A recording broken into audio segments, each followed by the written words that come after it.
Hi everyone, welcome to our lesson for January 11th, 2018. We're calling this the Battle for France and Great Britain.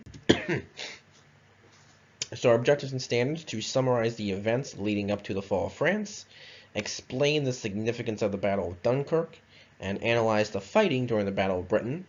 If you would please take a moment to read over the standards there as well.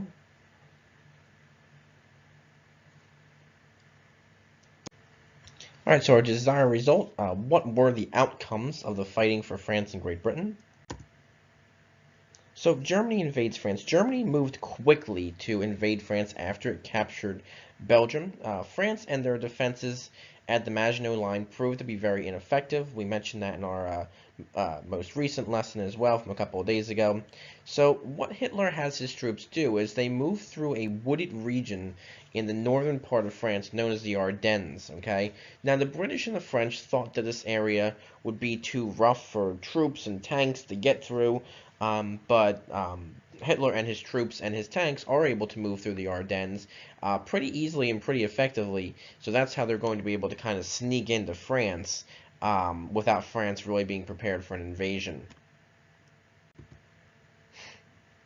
After they invaded France, they began marching towards Paris. So this map here shows you how they were able to do this. So we have the Nazi troops or German troops in Belgium, since they'd already captured Belgium. So they're able to move into France from those areas, right? Okay. And then we have the German troops coming up this way as well. So they're marching towards Paris, pushing towards the center of the country, kind of the northern center part of the country there. And the German offensive is able to trap fleeing British and French soldiers at a location known as Dunkirk. And that's the next battle we're going to talk about here. So the Battle of Dunkirk. French, British, and Belgian troops were trapped between the English Channel and the German army. I don't know if many of you know, but there was a movie that came out this past year or so called Dunkirk. I saw it myself. Pretty good movie, but talks all about what we're talking about here. So take a chance to look at that if you're able to, and maybe your parents let you watch it as well. There's an emergency evacuation of these troops, of these English, French, and Belgian troops, that is put in place by all types of ships. And I'll show you a couple of pictures here on the next slide here that explains a little bit better.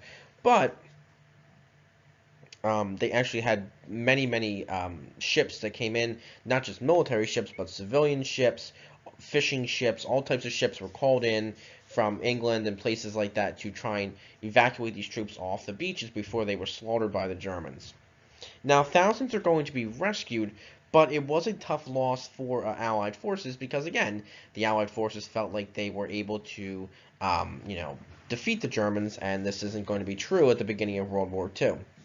So Hitler and his forces then are able to focus on capturing the rest of the French countryside with very little resistance. So here are some pictures. This one on the left here. This is an actual photograph of Allied troops evacuating the beaches. As you can see, they actually used boats to make bridges to go out into the water to get to other ships to try and escape, the German forces as they were coming up behind them.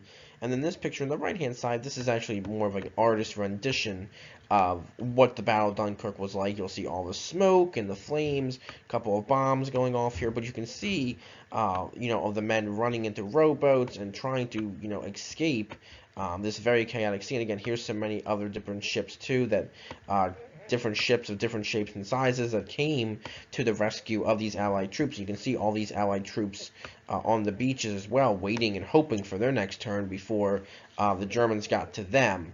Again, and even in the sky here, you can see what looks like a German airplane, I believe, maybe a British airplane, but German airplanes were flying above ahead, too, shooting down on these soldiers as they waited to be rescued. So, not a very good thing to go through, a very terrifying event to go through. And again, like we said, it was kind of like almost a disappointing loss for the Allied forces who had expected to, easily defeat Germany, and that just didn't turn out to be true. A few days later, Italy will invade France from the south, and Germany will attack from the north. They will attack Paris, and on June 22nd, 1940, France will surrender to the Axis powers. The Axis powers will become Japan, Germany, and Italy. Here's a picture of Hitler here standing in Paris, right in front of the Eiffel Tower. I'm not quite sure who the other two gentlemen are, but either way, this is a very world-renowned photo of Hitler standing in Paris with the Eiffel Tower. Germany will then control the northern part of France, while a puppet government set up by the Nazis will run the southern part of France. This will be known as the Vichy government. And a French general named Charles de Gaulle, he will actually flee to England and state that France could still win the war, and will try to run some operations from England to try and take France back from the Germans. Now, in the summer of 1940, following the fall of France, Germany began to put together a fleet of ships to invade Great Britain. They used the French coast to plan their attack. However, Germany is unable to match the naval strength of the British, so what they decided to do is they decided to launch an air attack instead.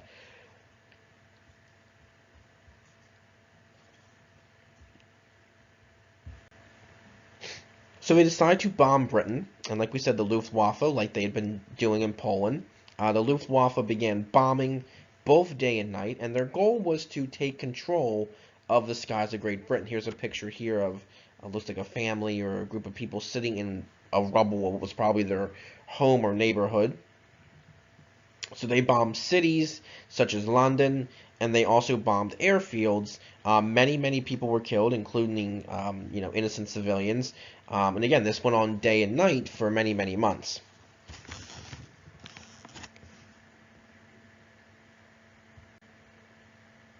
So Britain battles back. The bombing continued through the summer and fall of 1940, but the British are going to fight back, though, especially with the help of a new invention called radar. Pilots will be able to track German planes as they are, coming into British territory, so they're able to know to prepare by getting people into bomb shelters or air raid shelters, and they're also able to launch their own attacks and get their own planes into the air in time to fight back against the Germans before they're able to bomb. So the British people are basically going to watch this battle as it rages on the skies above them. I'll show you an artist rendering here of what it kind of looked like. So down here we can picture maybe as like Great Britain, the island of Great Britain.